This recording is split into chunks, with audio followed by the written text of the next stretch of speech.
என்ன ப்ரொசீஜரில் பண்ணினீங்களோ அதே போல் back side திருப்பிட்டு கீழே இருக்கக்கூடிய முனையை முன்பக்கம் எப்படி மடிச்சிங்களோ அதே மாதிரி கொஞ்சம் கேப் வர மாதிரி அதே அளவுக்கு என்ன செய்வோம் இங்கே சரிங்களா. இந்த கேப் இருக்கு பார்த்தீங்களா, இங்கே ஒரு கேப் இங்கே ஒரு கேப். அப்போ அதையும் என்ன செய்யணும்னா மடிக்கிறோம். ஸோ இந்த மாதிரி இருக்கும். இந்த பக்கம் எப்படி இருக்கும், இந்த கேப் இருக்கு பார்த்தீங்களா, இந்த ஒட்டி இருந்துச்சுன்னா மேலே வரும், ஒட்டி இருக்காமல் நம்ம என்ன செய்யணும்னா கொஞ்சம் கீழே கேப் வச்சுக்கோ, கீழே கேப் வச்சுக்கணும். அதே போல் பேக் சைடு பாருங்கள், பேக் சைடும் அதே மாதிரி இருக்கும். ஸோ இதை நீங்கள் என்ன செய்யலாம்னா விரிச்சிங்க அப்படின்னோம்னா உங்களுக்கு ஒரு இராணுவ வீரரோட தொப்பி நேரம் அப்படி வச்சிங்கன்னா இந்த மாதிரி ஒரு கேப் கிடைக்கும். ஓகேவா, இந்த மாதிரி ஒரு இராணுவ வீரருடைய ஒரு தொப்பி கிடைக்கும்.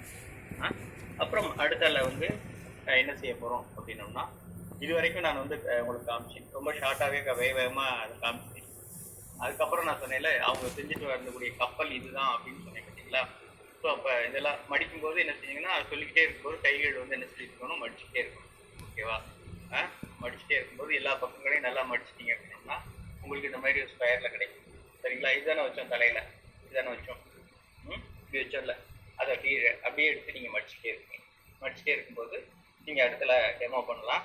அப்போ அவங்க வந்த கப்பல் வந்து இந்த கப்பல் தான் அப்படின்னு சொல்லிட்டு இந்த பக்கமும் இந்த பக்கமும் இருக்கு பார்த்தீங்களா, 2 ட்ரையாங்கிள் இருக்கு பார்த்தீங்களா, அந்த 2 ட்ரையாங்கிள் அப்படி மெதுவாக விரிச்சிங்க அப்படின்னா உங்களுக்கு ஒரு கப்பல் கிடைக்கும். பார்த்தீங்களா, இது ரெண்டும் இருந்துச்சு இல்லையா. நான் சொன்ன கேப் இருக்கு பார்த்தீங்களா, அந்த கேப் இதுக்கு தான், இந்த கேப். ஓகேவா, இப்போ அப்படியே மெதுவாக விரிச்சு பாருங்க, அவசரப்படாமல் விரிச்சு பார்த்தீங்கன்னா உங்களுக்கு ஒரு கப்பல் கிடைக்கும் இல்லையா. அப்போ இந்த கப்பல் தான் என்ன செஞ்சுட்டு இருந்துச்சு, அந்த மாலுமி 2வது பயணிகளை ஏற்றுகின்ற கப்பல் அப்படிங்கிறத நம்ம அந்த கப்பலை காட்டுறோம். அப்போ குழந்தைங்களோ அல்லது ஆடியன்ஸோ பார்க்கும்போது என்னென்னமோ செஞ்சுக்கிட்டே இருந்தால் திடீர்னு கப்பல் வந்திருக்கே அப்படின்னு சொல்லிட்டு எல்லாரும் ஆச்சரியத்தோடு பார்ப்பாங்க. அப்போ நம்ம கதையை வந்து மறுபடியும் சொல்ல ஆரம்பிக்கிறோம். சொல்லும்போது தான் என்ன செய்யணும் அப்படின்னா இந்த பக்கத்தில் அலை வந்து அடிக்குது அப்படின்னு சொல்லுவோம் இல்லையா. அப்போ கவனமாக நீங்கள் என்ன பண்ணணும் அப்படின்னோம்னா இந்த இடத்துல ஒரு பெர்பெண்டிகுலராக ஒரு லைன் வச்சுக்கோங்க. சரிங்களா, இங்கிட்டு கிழிச்சாதீங்க, இங்கே ஓரத்துலையும் கிழிச்சாதீங்க, இதை செங்குத்தா. சரிங்களா, நான் மடிக்கிறேன் பாருங்க, நீங்கள் மடிக்கணும்னு அவசியம் இல்லை, உங்களுக்கு தெரியறதுக்காக மடிக்கிறேன். அப்போ இந்த இடத்துல ஒரு மடிப்பு தெரியுது பார்த்தீங்களா, செங்குத்தா கரெக்டாக இந்த கார்னரில் கரெக்டாக இந்த இடத்துல வர்ற மாதிரி என்ன செய்யுங்க அப்படின்னா மெதுவாக கிழிச்சிங்க. சரிங்களா, மடிச்சு கிழிச்சா கூட உங்களுக்கு ஈஸியாக தான் இருக்கும். சரிங்களா, இந்த மாதிரி மோதி இருக்குது அப்படின்னு சொல்கிறோம். சரியா, மோதும்போது இந்த பகுதி கீழே உடஞ்சிருக்கு. பசங்க சில நேரங்களில் என்ன செய்வாங்கன்னா இந்த இடத்துல வந்து அடித்த உடனே என்ன செஞ்சிச்சு அப்படின்னா கிழிஞ்சிருச்சுன்னு சொல்லுவாங்க. அதெல்லாம் நீங்கள் வந்து மேக்கப் பண்ணிக்கோங்க. சரியா, அதனால் உடஞ்சிருச்சு, உடஞ்ச பகுதி வந்து கீழே விழுந்துருச்சு, தண்ணி உள்ளே போக ஆரம்பிச்சிருச்சு அப்படின்னு சொல்லிட்டு அதையே சொல்லிட்டே இருக்கீங்க. அடுத்தாற் போல் அடுத்த ஸ்டெப் என்னன்னா இந்த பக்கத்தில் வந்து மோதுதல் இருக்கும். அதே மாதிரி என்ன செஞ்சுக்கோங்க, இந்த மாதிரி இந்த பகுதியும் என்ன செஞ்சிருச்சு, கீழே விழுந்துருச்சு, உடஞ்சி கீழே விழுந்துருச்சு அப்படின்னு சொல்லலாம். அப்போ மீதி இருக்கக்கூடிய பகுதி மேலே தான் இருக்குது. ஸோ அந்த மேலே இருக்க பகுதி அப்படின்னு சொல்லும்போது கொஞ்சம் கவனமாக பார்த்துக்கோங்க.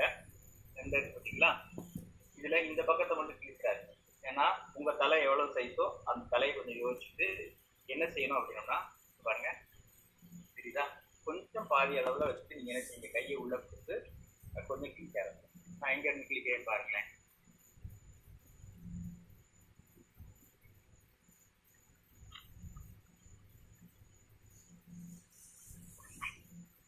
பார்த்தீங்களா, நான் கீழே முதல் மேல் பக்கத்தை மட்டும் உங்களுக்கு தெரியறதுக்காக கீழே மடிச்சிருக்கிறேன், வேற ஒன்றும் குழப்பம் வேண்டாம். இப்போ இங்கே கிழிச்சிங்க அப்படின்னா கொஞ்சம் சின்ன தலையை உள்ள விடுற மாதிரி இருக்கும்.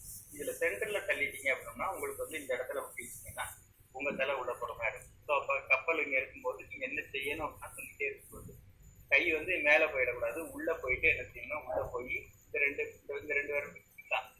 இந்த விரலும் பின்னாடி வந்து நான் கட்டை விரல் வச்சுருக்கேன். இந்த கட்டை விரல் ரெண்டையும் உள்ளார வச்சுட்டு இதை அப்படியே மெதுவாக கிழிச்சிங்க அப்படின்னா கரெக்டாக உங்களுக்கு சென்டரில் கிழிக்கும். பார்த்தீங்களா, சென்டரில் கிழிச்சிங்க.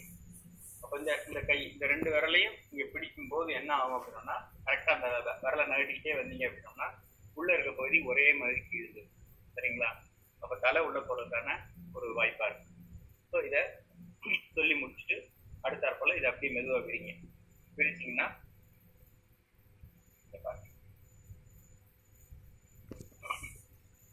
இதை விரிச்சிங்கன்னா கை வந்துருச்சு, இந்த பக்கத்தை விரிச்சிங்கனாலும் கை வந்துருச்சு. இந்த கீழே இருக்க பகுதியை விரிச்சிங்க அப்படின்னோம்னா ஒரு சட்டை மாதிரி. ஓகேவா? ஸோ இது நீங்க செஞ்சுக்கிட்டே இருக்கும்போது அங்க இருக்கக்கூடிய ஏதாவது ஒரு குழந்தையோ யாராவது ஒரு ஆள் ஆடியன்ஸை கூப்பிட்டு கூட அவங்களுக்கு இதை போட்டு விடலாம். நீங்களே போடணும்னு அவசியம் கிடையாது. அவங்களுக்கு இதை தலையில மாட்டிட்டு இப்படிதான் நம்ம மாலுமி வந்து கடைசியில கரையோரத்துல ஒதுங்கி இருந்தார் அப்படிங்கிற கதையை நாம சொல்ல முடியும். ஸோ அப்படி இந்த ஒரு கதையையும் ஒரிகாமியும் சேர்ந்து சொல்லப்படுகிற நியூயார்க்கில் சொல்லப்பட்டு வருகிற ஒரு கதை.